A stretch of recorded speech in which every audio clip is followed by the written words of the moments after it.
don't. You're not selling anything. The Fed's not done, and I'm going to tell you why. Welcome back to Sean's show, guys. We're on episode 56. If you're a new listener, hello. If you're an old listener, hello. I'm very excited to be back, guys. I was in Canada for about a week doing some shows, and it was exciting. I like Canada. I like the socialized healthcare. You know, I know that a lot of my listeners believe that the poor should be shot in the head, but I actually happen to think that you know, it's nice that you can break a leg and go to the hospital and you don't have to lie. Isn't it, you know, I actually am really, I'm a big fan. I was in Canada. I'm a big fan because you can actually go to the ER when you're bleeding to death, and you can go in and you don't even have to spend a moment worrying about lying about your identity. Like, you don't have to like go in there and think about like, oh, I'll use my cousin who I don't like that much. I'll just use his information. Like, you don't need to do that. And that is a benefit. It's an upside of Canada. You know, they just fix you. You know, it's and it doesn't affect your credit. Like, it's really incredible. I will say that the downsides outweigh that. I'm not trying to be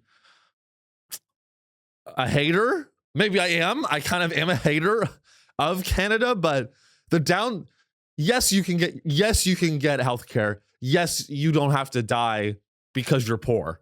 That's a benefit. But I'm telling you that the costs outweigh it. Let me tell you, for example, I called an Uber in Canada, and the guy had to park the car before I can get in the fucking Uber.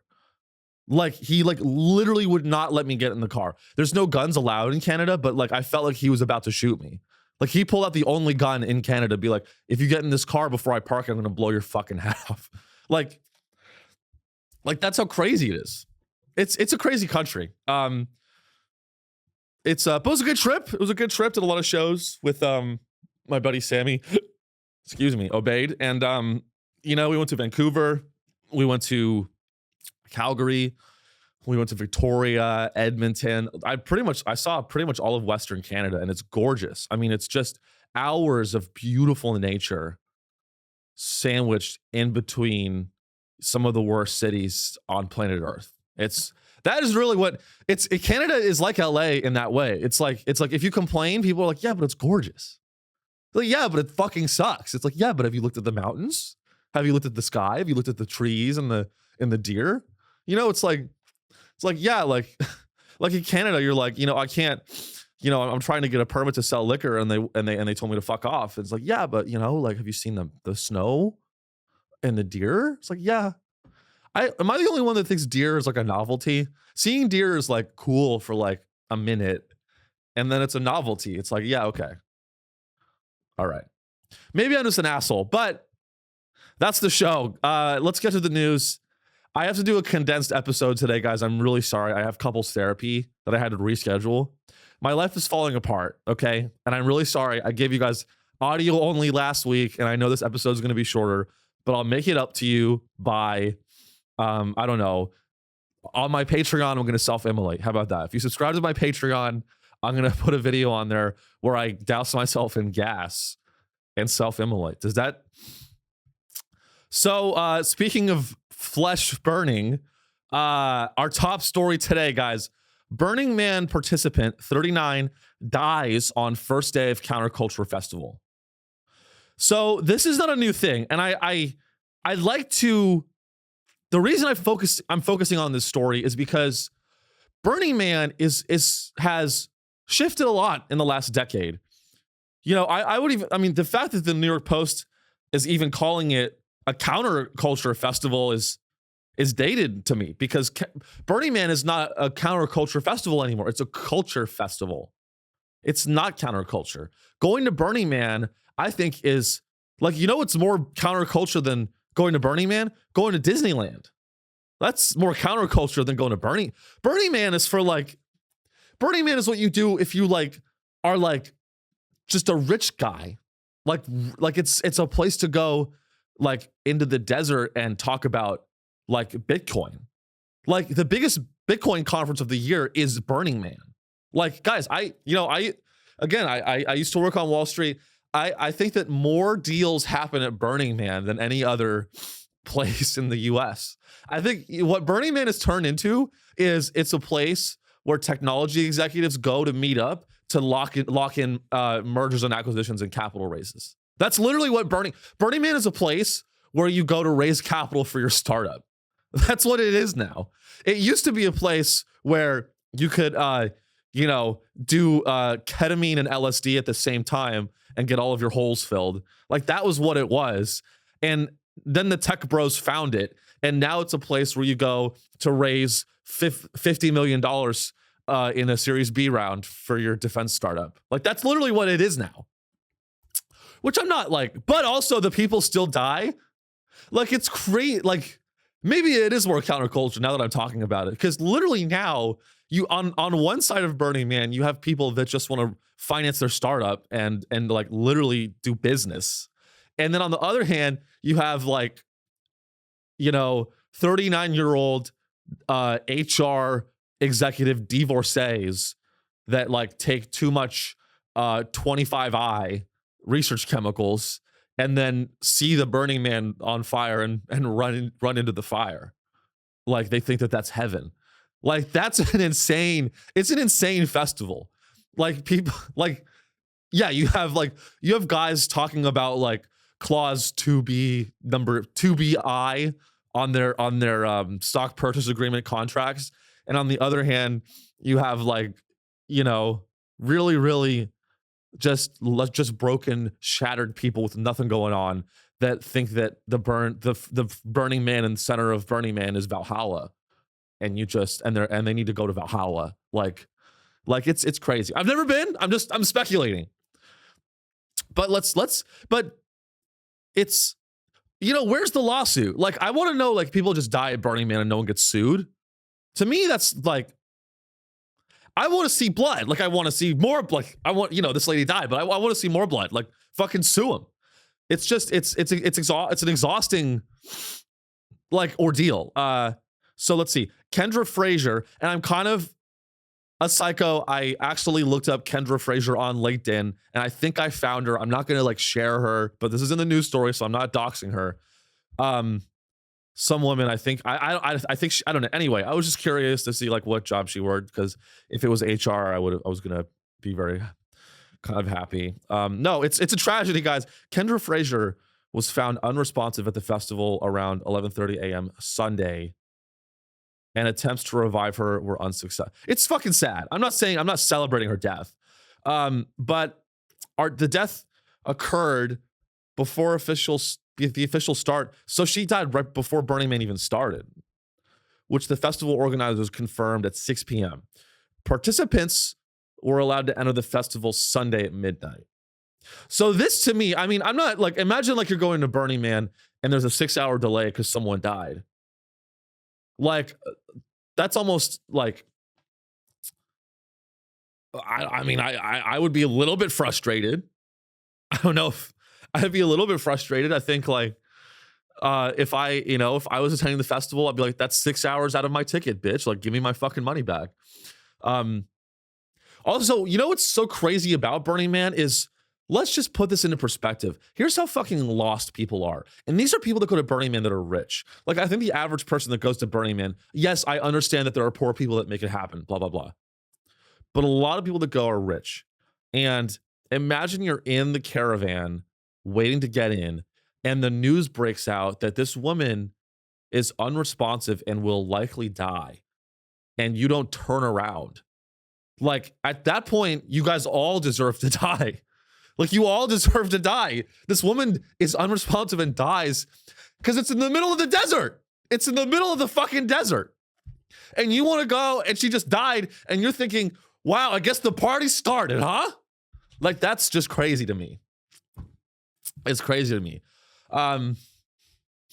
Fuck it. Let's make the theme. This episode's theme is death. Death, guys. Death is around us, and it's happening. Rapid fire today. This is actually sad. Unlike that woman who died at Burning Man, this is actually a sad story. 2 Delta workers at servicing an airplane were killed when a tire exploded.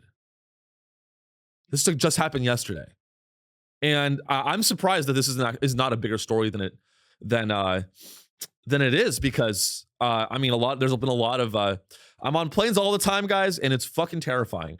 Every time I go on an airplane, I pray to Allah, because I'm like, I'm this might be it.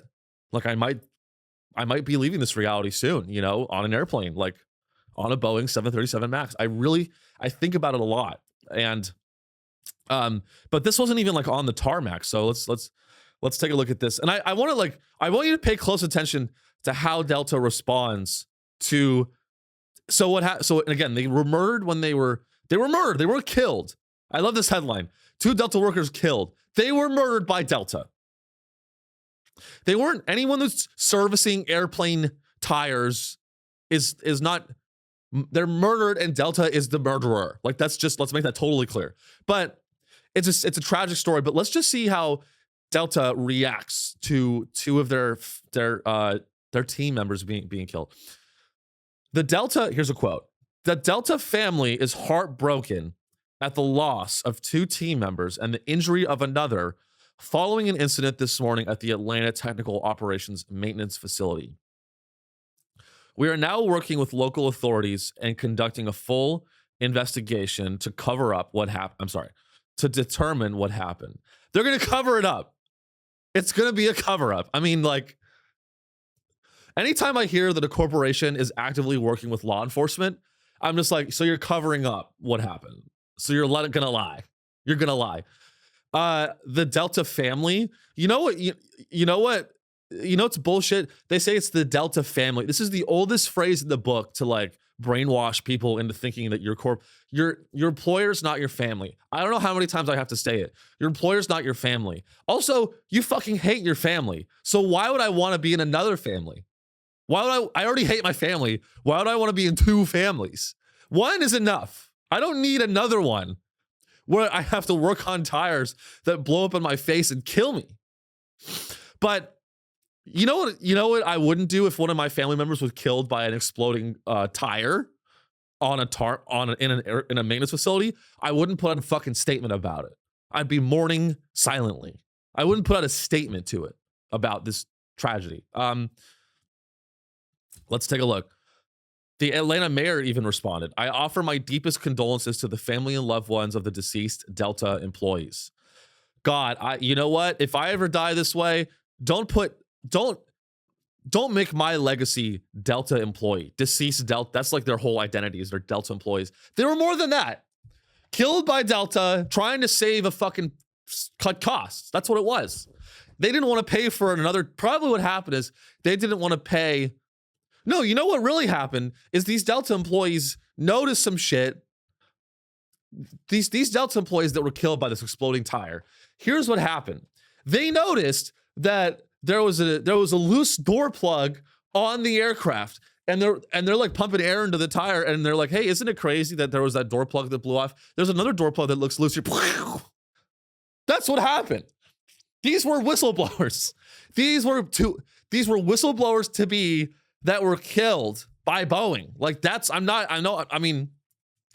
saying that's what happened, but I'm kind of saying that. I don't know, guys. I don't know it's true anymore.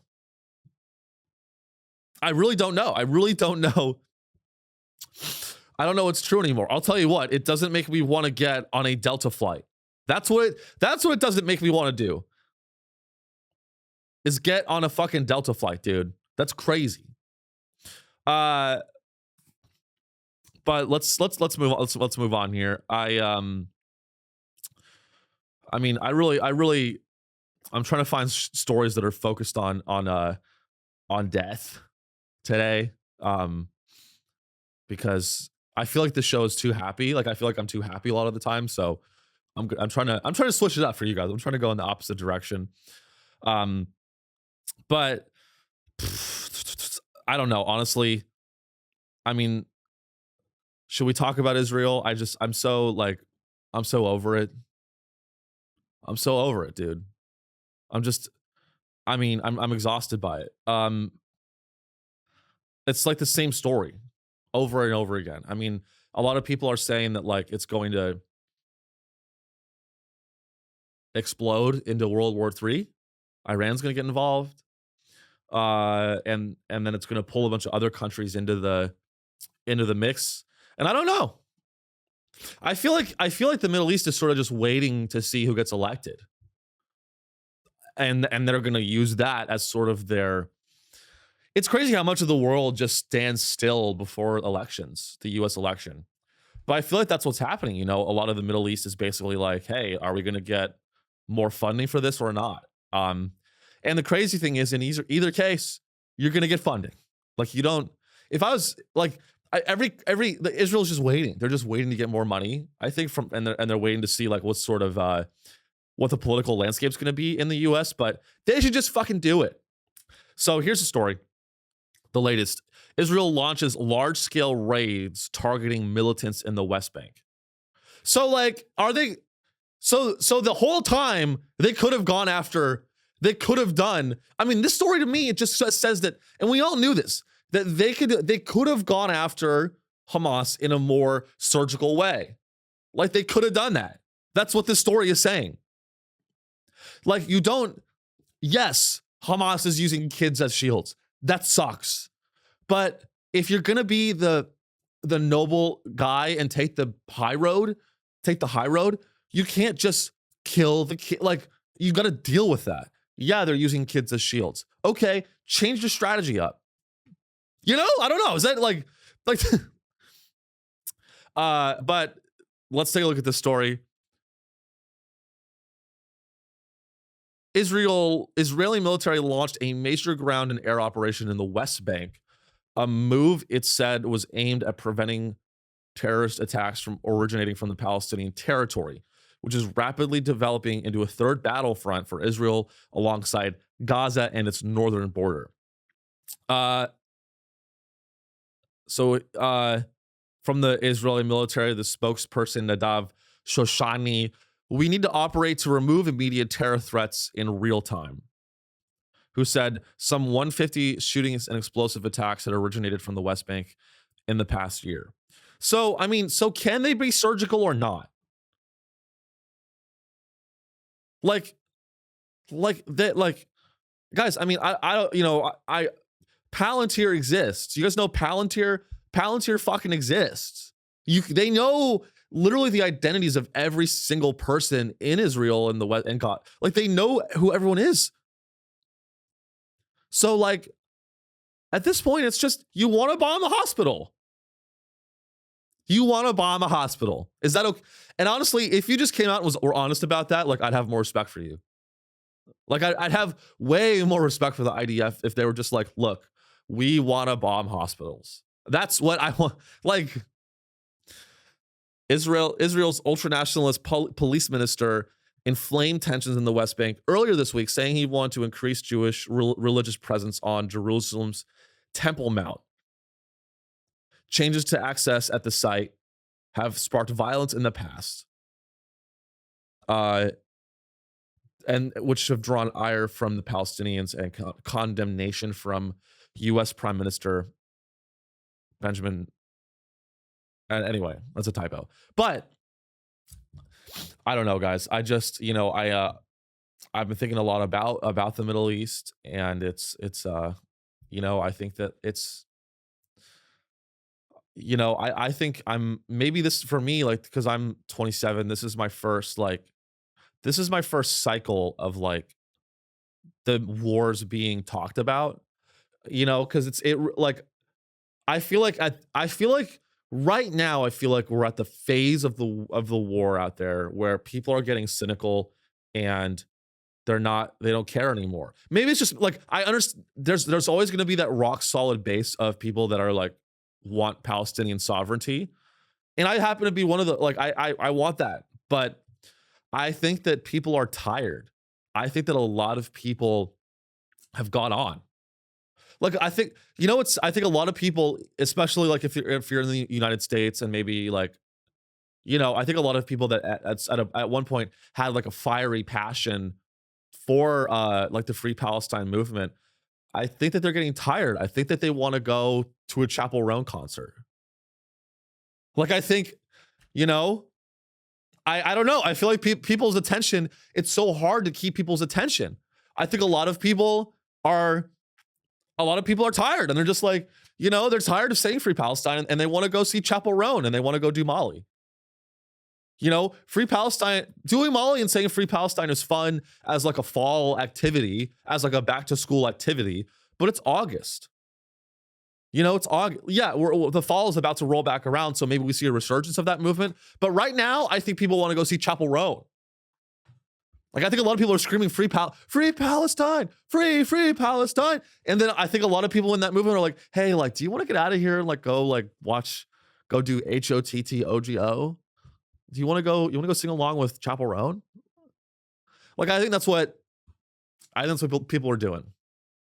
I think they're tired.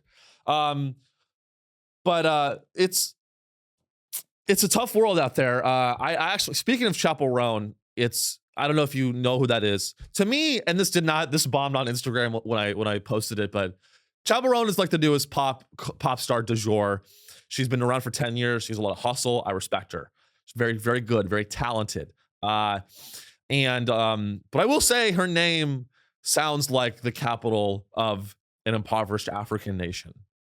Like, Chapel Roan sounds like a city in Africa. You know, it sounds like I would be doing a story. I'd be reading about a story about, like, in Rwanda, like Chapel Roan, capital of violence breaks out in Chapel Roan, a suburb of Rwanda.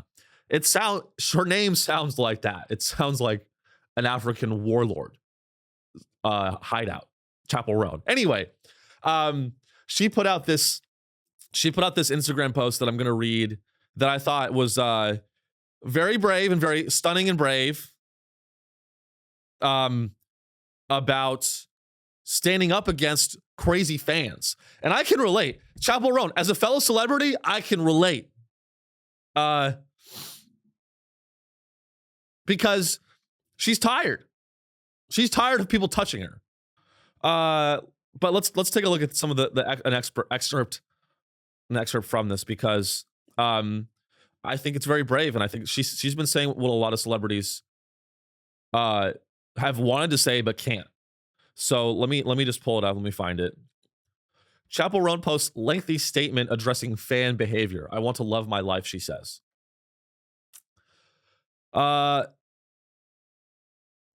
Here we go. I've wanted to be an artist for a very long time. She's 26. Calm down. Hey, I'm 27. I'm doing a podcast for 100 people. Chapel Roan. Calm down. You're 26. She's talking about it like she's like 45. I've wanted to be an artist for a very long time. Bitch, you're 26. What the fuck? That's like, you made it. You made it at 26. You're like, you made it. Like, that's crazy. Like, you're 26. What, do you want to make it at 17? Come on. I've been in too many non-consensual physical social interactions, and I just want to lay it out and remind you, women don't owe you shit. Okay, this is very smart. She's a very good marketer. She's trying to group in the garden variety assault that women have. And she's trying to group in all women with the specific type of harassment that she gets as a female celebrity. They're very different things, but she makes them one thing because it's good marketing. And she's going to, like, she's pandering. She's just pandering to all women. And look, I'm, again, getting catcalled. My girlfriend gets catcalled. It's fucked up, and it makes me fucking pissed. She loves it, apparently. She's like, I like it, makes me feel pretty. I'm like, what is wrong with women? But again, I agree with the sentiment of the post. But, you know, let's just not forget. Again, I hate having this take because I don't want to come off as an incel. Yes, I think it's cool that she's standing up to psychotic fans. And I'm saying this, and I'll regret these words one day when one of my fans stabs me in the chest 50 times while quoting the Bible. Like, I understand that one day, if I make it, the nature of my show is going to attract someone that reads Bible quotes to me while they stab me to death in the chest and rip out my heart and show it to me. Like, I get that, like, that's, but like, I don't make a fucking Instagram post about it. I get that comes with the territory. But I don't know. I do get it though. So she says, I chose this career path because I love music and art and honoring my inner child. I do not accept harassment of any kind because I chose this path, nor do I deserve it. Correct, Chapel Roan. You don't deserve harassment. You don't. And one thing that like I think is important to say at the end is just say this at the end. I'm in contact with my wealth managers at Goldman Sachs, and we're looking at purchasing a property in Malibu. If you just ended your statement with that, I think I'd be more happy with it. Because you gotta just acknowledge that you're rich as fuck. Okay? That's all. And when I get rich as fuck, I'll acknowledge that too. My parents are landlords. You don't see me lying about that shit.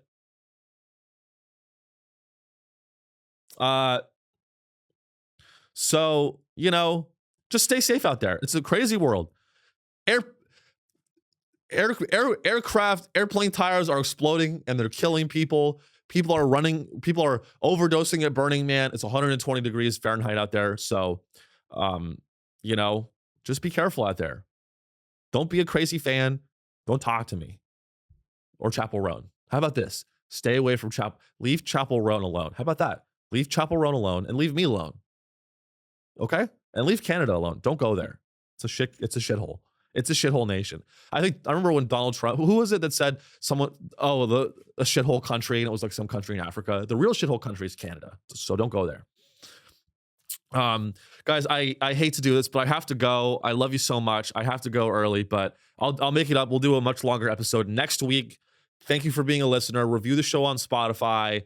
Like the video on YouTube. Subscribe on YouTube. Leave me a comment. Tell me if you like Chapel Roan or whatever else in the YouTube comments. And tell a friend about the show. You know, I appreciate you guys listening. I love you. And, you know, that's it. We're going to be back next week. We're going to keep the show rolling. I'm Sean, and that's the news. Bye.